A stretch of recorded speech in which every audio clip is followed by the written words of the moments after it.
एक ना विचार करण्याची गोष्ट आहे. तुम्ही विचार करा, सगळ्यात जास्त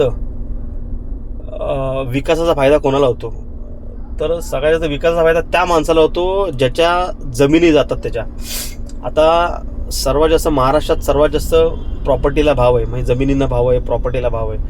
आज तुम्ही विचार करा, मुंबई, ठाणे, पालघर, भिवंडी, नाशिक, पुण्यामध्ये प्रत्येक MIDC भरपूर आहे. तुम्ही इकडे मीरा भाईंदर बघा, वसई, विरार, नालासोपारा, पालघर, बोईसर, म्हणजे पूर्ण महाराष्ट्रामध्ये MIDC एवढ्या ठिकाणी पसरली आहे. परत शहरीकरण एवढं झालं की त्याचा फायदा आपल्या मराठी माणसाला झाला, म्हणजे त्याच्या जमिनी गेल्या.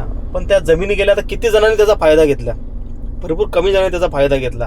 तुमच्याकडे जमिनी होत्या, तुमच्या जमिनी गेल्या, तुम्हाला करोडोने पैसे आले. तुम्ही काय केलं?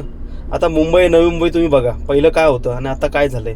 मीरा भाईंदर बघा, पहिलं काय होतं आणि आता काय झालंय.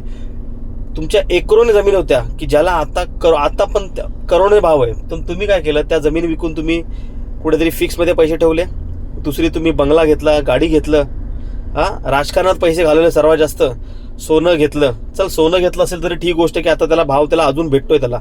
बट तुम्ही सगळी इन्व्हेस्टमेंट जी केली, बँकेत टाकणं, तुम्ही जमीन विकून गाडी घेणं, बंगला बांधणं, ही सगळी डेड इन्व्हेस्टमेंट झाली. मग त्या इन्व्हेस्टमेंटचा काही फायदाच नाही केला तुम्ही.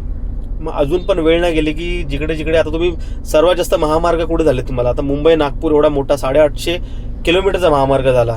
मुंबई गोवा होतोय. म्हणजे प्रत्येक ठिकाणी जमिनी जात आहेत, पण त्याचा फायदा आपण घेत नाही आणि आपण करत नाही. आपण आपल्या साध्या नातेवाईकाला पण त्या जमिनीच्या मागे कोर्टात खेचतो. ही आपली सत्य परिस्थिती आहे. त्यामुळे कुठेतरी तुम्ही ते ओळखायला शिका की आपल्याला कुठे गुंतवणूक केली पाहिजे, काय केलं पाहिजे. प्रत्येक वेळी हा पैसा फक्त बँकेत टाकून वाढत नाही. त्या जमिनीचा विकलेला आलेला पैसा कुठेतरी चांगल्या ठिकाणी गुंतवला पाहिजे. त्यामुळे नक्की मला कधीतरी कॉन्टॅक्ट करा आणि चांगल्या ठिकाणी गुंतवणूक करा. धन्यवाद.